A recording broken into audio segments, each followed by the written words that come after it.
రోజు మన ముందుకి మహేష్ బాబు సినిమా గుంటూరు కారం రిలీజ్ అయింది. ఇప్పుడు సినిమా ఎలా ఉందో రివ్యూలోకి వెళ్ళి తెలుసుకుందాం. చిన్నతనంలోనే వీర వెంకటరమణ అలియాస్ రమణ అంటే మహేష్ బాబుని తల్లి వసుంధర రమ్యకృష్ణ వదిలేసి వెళ్లడం, ఆ తర్వాత తండ్రి అంటే జైరాం జైలుకు వెళ్లడంతో అత్త పెంపకంలో పెరుగుతాడు. గుంటూరులో మిర్చి బిజినెస్ చేస్తూ రౌడీ యాటిట్యూడ్తో బుల్లితెరపై విపరీతమైన ద్వేషంతో ఉంటాడు. ఇలాంటి పరిస్థితుల్లో ఓ బాండ్ పేపర్పై సంతకం పెట్టించాలని తల్లి తాత అంటే ప్రకాష్ రాజ్ ప్రయత్నిస్తూ ఉంటారు. భర్తని కొడుకును రమణను తల్లి ఎందుకు వదిలేసి మరో వ్యక్తిని ఎందుకు పెళ్లి చేసుకున్నది, కొడుకు నుంచి వసుంధరను ఆమె తండ్రి వెంకటస్వామి ఎందుకు దూరం చేశాడు, రమణ తండ్రి సత్యం ఎందుకు జైలుకెళ్లాడు, అమ్ము ఎవరు, ఆమెతో రమణ ఎలా లవ్లో పడ్డాడు, రాజీ అంటే మీనాక్షి చౌదరితో రమణకి సంబంధం ఏంటి, చివరికి తల్లి తాత కోరిన బాండుపై రమణ సంతకం పెట్టాడా, తల్లి ప్రేమను రమణ పొందుతాడా, చేయి విడిచిన కొడుకు చేతిని తల్లి వసుంధర పట్టుకుందా అనే ప్రశ్నలకి సమాధానమే గుంటూరు కారం సినిమా కథ.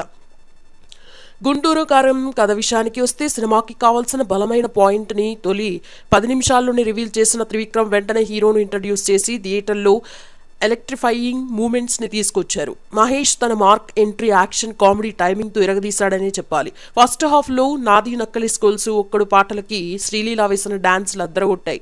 మహేష్ శ్రీలీల మధ్య రొమాంటిక్ సీన్లు చాలా క్లాసిక్గా సెటైరికల్గా డైలాగ్స్తో మంచి ఫన్ క్రియేట్ చేశాయి. ఇంటర్వెల్కి భారీ యాక్షన్ ఎపిసోడ్ ఎమోషనల్ సీన్తో ఫస్ట్ హాఫ్ ముగించి సెకండ్ హాఫ్పై రెండింతలు అంచనాలు పెంచేశారు. ఇక సెకండ్ హాఫ్లో రవిశంకర్, అజయ్ ఘోష్, అజయ్ క్యారెక్టర్లతో డిజైన్ చేసిన విధానం చాలా హిలేరియస్గా ఉంది. ఈ 3 ఎపిసోడ్ సినిమాకి మంచి ఫన్ స్టఫ్ క్రియేట్ చేస్తాయి. లేడీస్ ఫైట్ ఎపిసోడ్ సినిమాకి మరో హైలైట్. ఇక ప్రకాష్ రాజ్, రావు రమేష్ బ్లాస్టింగ్ సీన్ కథను మలుపు తిప్పేలా చేశాయి.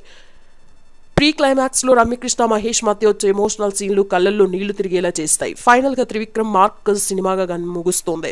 నటీనటులు పర్ఫార్మెన్స్ విషయానికి వస్తే మహేష్ బాబు కెరియర్లో బెస్ట్ సినిమాల్లో ఒకటిగా చెప్పుకోవచ్చు. ఈ సినిమాలో త్రివిక్రమ్ రాసిన డైలాగ్స్కి మహేష్ టైమింగ్ బాగుంది. తనదైన శైలిలో చెప్పిన డైలాగ్స్, చేసిన రొమాంటిక్ సీన్స్ ఫ్యాన్స్ ఫుల్ మీల్స్లో ఉంటాయి. ముఖ్యంగా శ్రీలీలతో కెమిస్ట్రీ బ్రహ్మాండంగా స్క్రీన్పై పండింది. రమ్యకృష్ణ, రావు రమేష్, జైరాం, జగపతి బాబు పాత్రలు నిడివి తక్కువగా ఉన్న వారి ప్రెజెన్స్ టోటల్ స్టోరీలో ఇంపాక్ట్ చేస్తూ చూపిస్తుంది. మీనాక్షి, అజయ్ ఘోష్, రవిశంకర్, బ్రహ్మాజీ ఇలా ప్రతి పాత్ర కూడా పర్ఫెక్ట్గా డిజైన్ చేశారు. గుంటూరు కారం సినిమా టెక్నికల్ అంశాల విషయానికి వస్తే సినిమాటోగ్రఫీ, యాక్షన్, మ్యూజిక్ బలంగా కనిపించాయి. టీజర్, ట్రైలర్, సాంగ్స్ రిలీజ్ తర్వాత పెద్దగా ఆకట్టుకోలేకపోగా ట్రోలింగ్ స్టఫ్గా మారాయి.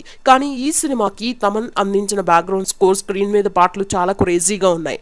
ఈ సినిమాలో యాక్షన్ సీన్లు చూస్తే మహేష్ బాబు గత 10 ఏళ్లలో ఎన్నడూ చేయని విధంగా చేశారు. ఇక మనోజ్ పరమహంస, పిఎస్ వినోద్ అందించిన సినిమాటోగ్రఫీ ప్రతి సీన్ను రిచ్గా మార్చాయి. Production values, Haarika Hassine Creations banner ప్రమాణాలకి తగ్గట్టుగా ఉన్నాయి. ఫైనల్గా చెప్పాలంటే Mahesh Babu performance, Trivikram Srinivas dialogues, taking, Sreeleela డాన్సులు, గ్లామర్ స్పెషల్ అట్రాక్షన్గా నిలిచిన చిత్రం గుంటూరు కారం. ఈ చిత్రంలో ఆర్టిస్టుల పర్ఫార్మెన్స్ సినిమాకి మరో బలమైన అంశాలుగా కనిపిస్తాయి. పంచ్ డైలాగ్స్, హీరోయిన్ల మధ్య కెమిస్ట్రీ, మదర్ సెంటిమెంట్ ఈ సినిమాను అన్ని వర్గాలని ఆకట్టుకునేలా ఉంటాయి. ఫన్, యాక్షన్, ఫ్యామిలీ ఎంటర్టైనర్గా రూపొందిన ఈ సినిమాకి ఎలాంటి సందేహాలు లేకుండా థియేటర్లో చూడాలి. ఫ్యాన్స్కి full meals, don't miss it.